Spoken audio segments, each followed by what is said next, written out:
At ito na nga guys, dumating na kami sa aming first destination dito sa Macau.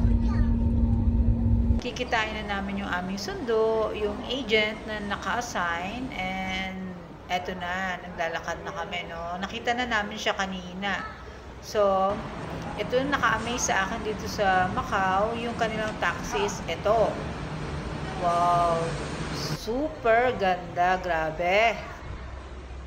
Ang bilis lang namin dumating dito sa hotel kasi walang traffic dito. Syempre di ko pinalampas mag-video ng kanilang mga lights dito sa labas ng hotel. At napakaganda talaga guys. Grabe, napaka-amazing ng kanilang mga lights.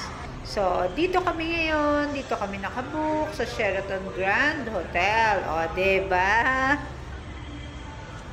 So, pasok na tayo guys. Wow, na-amaze ako sa kanilang lobby. Ito po yung lobby nila, no? Then, nasa right side, ito yung kanilang reception. Iko-confirm namin yung aming room reservations para makapagpahinga na rin kami at nakakapagod na talaga guys. Sobrang nakakapagod. Habang nagko-confirm sila namin reservations, nagkuha muna ako ng picture dito sa gitna. Syempre, no, ang ganda-ganda. Na-amaze ako, grabe! Ito guys, may karwahe dito sa gitna. Lahat ay pwede magpa-picture. So, eto na siya. Nakakuha na kami ng room. Papasok na rin kami. Inaantay na lang namin yung release ng card.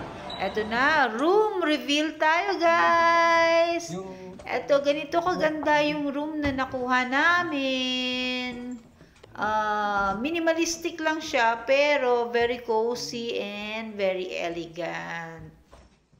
So, yan lang muna guys. Bukas naman at sobrang nakakapagod na good night everyone!